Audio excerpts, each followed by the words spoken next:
In the macro, what I see here is it's August. And yeah, we're seeing the little flows in markets. But to me, this is really going to accelerate into what I view as one of the biggest resets of our lifetimes. China in decline. That's way overdue and normal. I look at commodities right now. Crude oil's just had its bounce and it should go lower. That's normal. Copper's starting to tilt back down. And the number one factor is the stock market has to stay up or else everything trickles down. Housing, yields, interest rates. And still, the problem is that in my lifetime, I've never really seen is even if it drops, let's say 10% from here, which is not supposed to matter, the Fed is still not going to ease. They might start pricing for it because the metrics they watch, personal consumption, expenditures, employment cost indexes, will stay sticky. But some of the key things I like PPI, just dropped at its fastest pace in history, and it's starting to bounce a little bit. During various periods in history, there have been instances where almost all forms of risk assets were closely tied to the performance of the stock market. This current situation presents an unprecedented scenario, with extremes that have not been observed in data spanning over 50 years. Insights from fundamental economics and human behavior can offer some guidance in understanding this phenomenon. Mike McGlone, a senior commodity strategist at Bloomberg Intelligence, highlighted in a Twitter post that the diligent actions of the Federal Reserve could potentially lead to a normalization of relative risk asset levels. The anticipation of interest rate hikes has been significantly influenced by the upward trajectory of the stock market in 2023. This could potentially redefine the traditional market dynamics. In terms of recent market movements, U.S. stocks experienced a decline at the beginning of the week. The Nasdaq Composite saw its first consecutive weeks of losses this year. Similarly, Asian markets also faced a decline on Monday.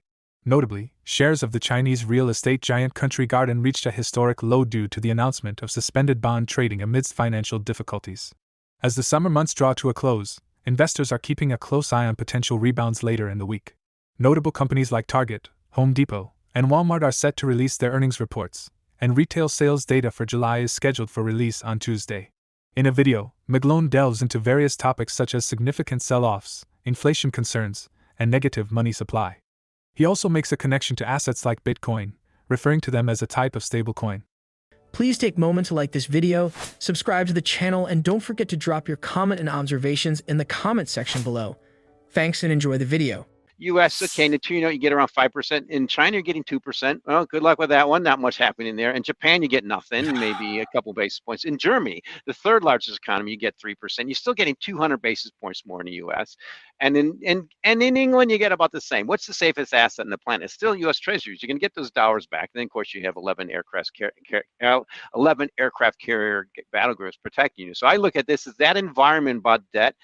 Heard it, seen it, and I just lived with it from 30, 40 years ago when I was trading U.S. Treasuries. It's just so mute. We're all turning Japanese. But that's, to me, the credit event will come and almost never don't. They always happen. You have to have risk assets go down, and they've gone up. So you take out the tide a little bit, and then you see who's not wearing clothes. And to me, that's where we're heading. And that's the key question I ask is what stops this? So what we're doing now is the greatest rug pull in liquidity ever after the biggest pump in liquidity ever. And the fact that I can say that and show the data is still shocking to me. I can go back and give you examples from the 1920s when the U.S. created massive supply of liquidity and they shouldn't have. So money supply is still negative. PPI year over year is still negative, and the Fed is still hiking rates and price for that. So I look at it as everything else is going to trickle down from that, and the Fed's not going to stop. They will. I fully expect yields, bond yields, everything to drop after the stock market does, and the question is what stops it. It's all trickling there. So we on our call this morning, even our main economist said, yes, they've been early, they've been a little bit wrong, but they're still maintaining the year-end recession view. So let's picture ourselves in December. Recession's kicking in. People are hoping the Fed will ease, and they'll probably get up and say, no, we're not, because we still see high inflation. That's something we haven't seen in a while. That's the great reset, I think, happening in early days. And then you tilt over to what should be early indications of that. What was the biggest liquidity pump indicator, new technology ever for the last 10 years? Cryptos. The best indication should be Bitcoin, and that's where I'm looking for the lead indication from Bitcoin, and it's still kind of showing what I expected. It got up to near 30. And it's just not been able to get much above there. At some point, Dave was going to go, at some point, that's going to change. I know Bitcoin has become a stable coin, and stable coins are clearly globally becoming crypto dollars. And that's what I loved writing about that when Fitch downgraded US debt. If you use the S&P when they downgraded US debt in 2011, that was a great time to buy the dollar. The trade weighted dollar index is up 40% since then. Every asset in the US on a trade weighted basis is up 40% versus every other asset in the planet since that downgrade. So I look at it as thank you for pointing out the obvious. Thank you for pointing out how strong we are, because we're debating in this and facing this. You can't do that in China, in Russia. On Monday, the US dollar reached a level not seen in over a month, gaining traction as a safe haven for investors who were cautious about the state of China's economy and the prevailing global uncertainties. Concurrently, Wall Street exhibited an upward trend in anticipation of upcoming data regarding consumer spending trends.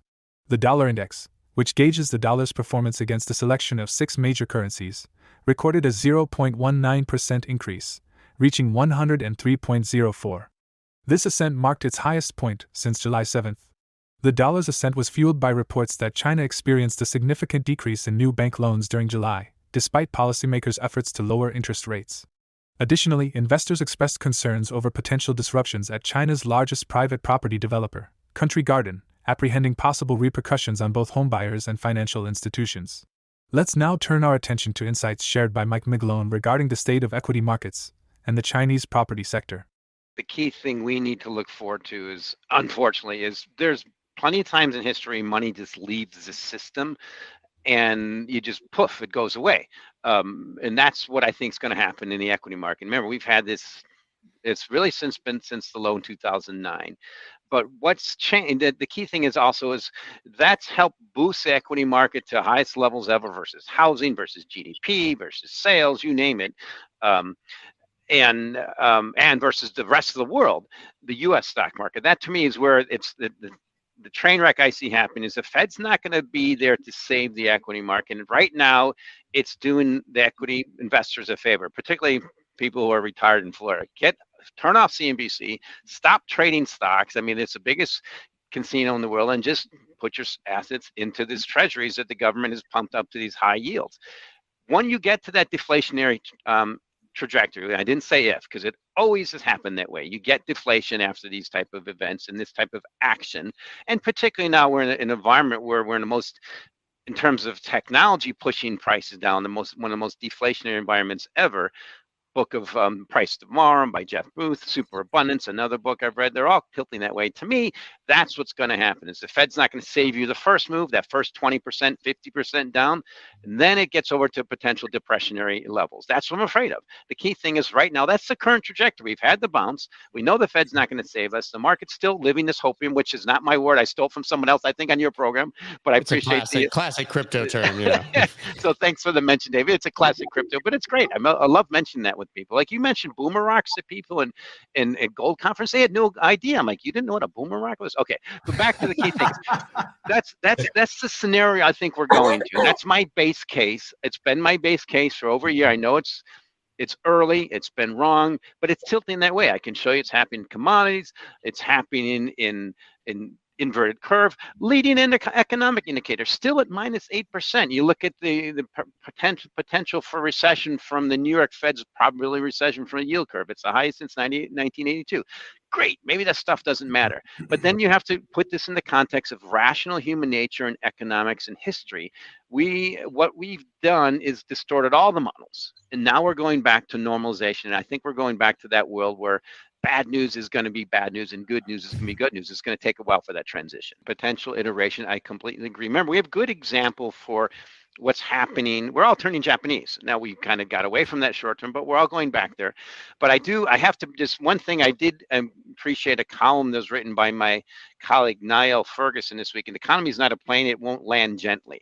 And I just wanted to use that because people use that landing analogy. I love it, but this is why I think I agree with you, but that's what's happening. I think it's just a matter of time we get a reset in risk assets that have gone up and created an exceptional amount of wealth and inflation, and then the Fed will save us, but not in the pace they have. The point is, we're not there yet. We're still in that point. We need to see that happen.